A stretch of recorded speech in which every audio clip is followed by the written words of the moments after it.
Think about your last couple of games of Battletech. Those key moments for tabletop glory. Think about the last time that you got hit in the head, you took a headshot. I'm betting that you remember that moment exactly. You could think of the past 5 times. If you're new to Battletech and this hasn't happened yet, the first time it does, you're going to be like, what the heck just happened? What do you mean my mech is out of the game? Getting hit in the head and getting your head blown off in Battletech is one of the charms of the game. And within that framework, we're going to talk about headhunting, stacking the numbers in our favor as best we can to do this. Because essentially what happens when you get hit in the head, it's the smallest amount of armor per mech weight class. Now, a light mech, you get hit with a PPC or enough of a damaged weapon, it's going to blow the head clean off. You're just dead. You're done. There we go.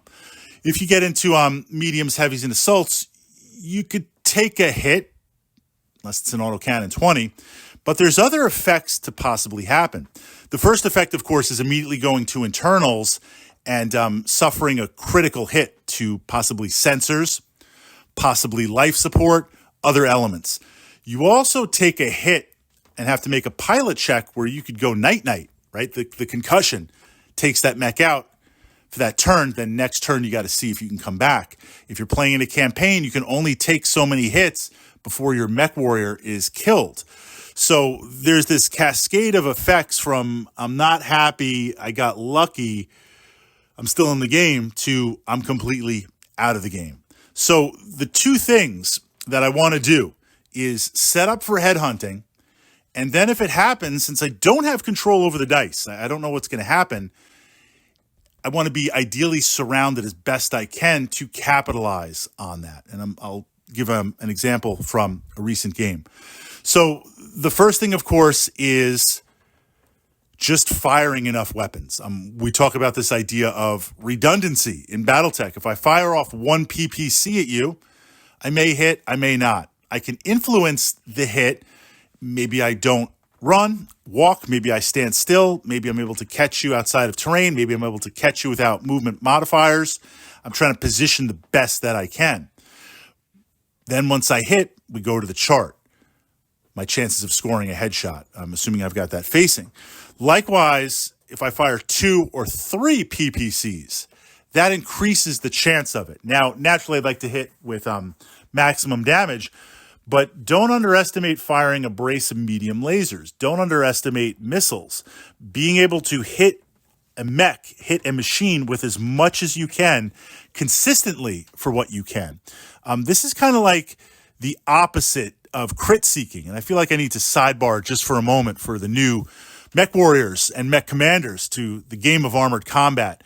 Crit seeking is where you've done enough damage to a part of the mech, a point in the mech, and you blast it through primary armor. Now you're into the internals. And once I go to internals, whatever hits that internal point, whether it's 2 points of damage, 5, 8, 10, it's going to continue to cause damage, maybe blow the arm off, maybe take out a section of the mech, drop everything. But there's a chance where you roll for a critical hit. You've got all those components in there. And that critical hit could be, well, it's never good. It can be an annoyance like, all right, I lost a heat sink, I lost a weapon. It could be pretty catastrophic. My ammo explodes. Or I've lost a major system. Or maybe some motive type hits where I can't move as fast. So crit seeking is where once you've broken through, so imagine you hit me left arm, left torso, left leg, right torso, center torso, bam, right torso. Now you've punched through. So you've sheared off that last little bit of armor, and now you're into internals. Crit seeking is now where that's been done. You fire everything that you can just to have something hit there, whether it's a missile, a machine gun, a small laser, a large laser. Damage is important, but it's not so much about damage. It's about getting a couple of hits in there, forcing your player, your opponent, to roll on that chart to see if there's a confirm for a critical hit. Now we've got that framework. Headhunting happens even before crit seeking. So I'm trying to hit it with as many possible weapons that I can. just in the opening salvo. Once we get to crit seeking, where I've opened up to internals, then facing becomes very important, and I want to shift away from headhunting to possibly now trying to maximize my hits into that weak spot. So essentially, headhunting is luck, but it's firing as much stuff as you can consistently at a target, which, well, that's Battletech. I'm going to try and torrent you down. The second aspect is understanding the punch chart. Now, once we get into physical attacks, we start to see where obviously the heavier mechs, the heavier machines are going to do more damage. Your kinetic energy transferring that tonnage. A medium's going to hit heavier than a light.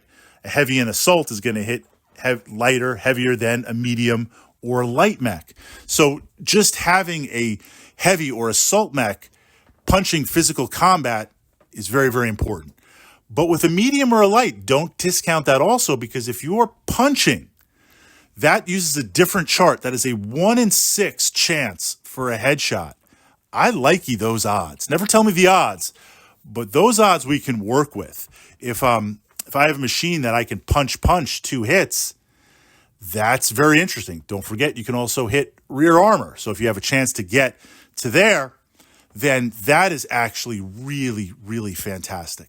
So this idea of utilizing physical attacks. Now, keep in mind, of course, you can't utilize weapons in the hands that punch, but there are 2 mechs that we're going to sidebar for a moment because this tactica is very important for new players. There's 2 mechs that kind of work well in tandem with this kind of punching, headhunting type aspect. And while I've spoken about and we've explored in-depth tactica of these machines, the Javelin and the Hunchback, both stock models, not variants, I want to just sidebar for a moment, and then we'll get to the next tactica piece of frameworking and understanding. If you get that crit, first of all, the game like pauses for a moment. You're like, what the heck just happened? But then hopefully we want to capitalize on the randomness, the possibility of random with what comes next. So the Javelin is essentially, and I'm crunching this down tactically. Again, you can explore that in greater detail in the Battletech playlist, searching for it here on the channel. The Javelin has 2 SRM 6-packs in the left torso, right torso. Not a ton of reloads, but an okay amount, and it's got okay speed for a light mech. I'm going to get close with those short-range missile packs anyway. I'm going to be at point blank. If I can get rear armor and I can punch, that means I can punch, left punch, right punch, 1 in 6 chance of hitting you in the head.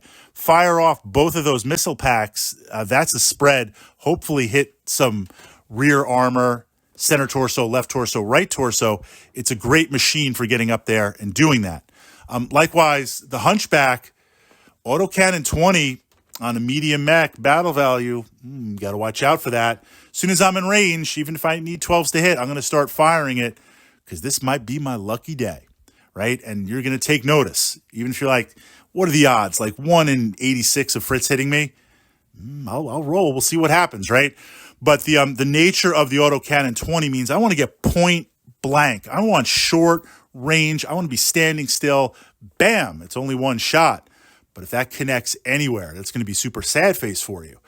The location of it in the side means I've got those medium lasers in my arms, which I can zappy as I come in. But if I close the point blank range, which I'm going to do anyway, because much like the SRM 6-packs, autocannon 20, I want to be 1 hex away, then I might as well be punching also. So these are 2 machines that really complement the idea of headhunting very, very well. And ideally, if I could, navigate rear armor. Now, I hit you in the head. If you're not killed outright, maybe you take some damage to internals systems, but then you got to make a consciousness check to see if you're awake. And I want to have some other machines around, so if you go night-night for that turn, I can really capitalize on you. I can't guarantee it's going to happen, but I want to be in that position. A lot of Battletech is random in a way, and we can control the random clans targeting computers, non-clans. If I want to open you up on the left side, remember the technical readouts in the mech sheets are not hidden information, unless it's a special mission where we're playing with hidden units or a blind draw.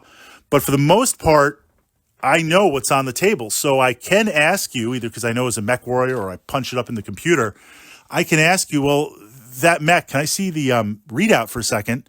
Oh, look, its ammo is on the left side.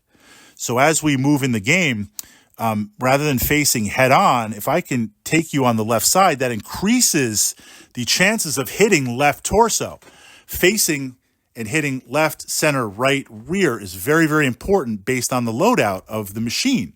And if you're going for those crits, I can't guarantee I'm going to hit the left torso, punch through, blow up your ammo. But what I can do is if I'm on that left side, torso twisting to the left side, things like that, hopefully I can increase the chances. So we see the same thing with the headshot where I want to be in a position to go night-night. I had a Thunderbolt. Great, fantastic trooper mech. You need an auto include in your next game. Under the Battletech playlist here, check out the T-Bolt Tactica. Fantastic, fantastic, brutal mech. Heat issues, but okay, brutal mech. I had this annoying catapult running and gunning, doing exactly what a catapult is supposed to do. Run around, jump around, shoot with missiles, really annoying. I had a Thunderbolt that was able to just kind of corner it on the hex map up on the hill. And I fired that large laser, and the machine went to sleep. Headshot, went to sleep. Boy, I was able to pounce, man. I was literally able to just fire and kick and just really crush that machine. Pilot came back online, but I essentially did maybe 2 or 3 rounds of damage because it's not moving. It's shut down. I'm auto hitting. I'm punching. I'm transferring. I'm called shots. I got the whole works going on. It's just brutality there. Can't control it. Maybe can influence it. But if it does happen, I want to be in a place to react to it. So understanding headshot tactics, understanding how it happens, maximizing the possibility, and being ready for it. Now I'm going to turn it over to you guys, my fellow mech warriors, mech commanders, my secret weapon.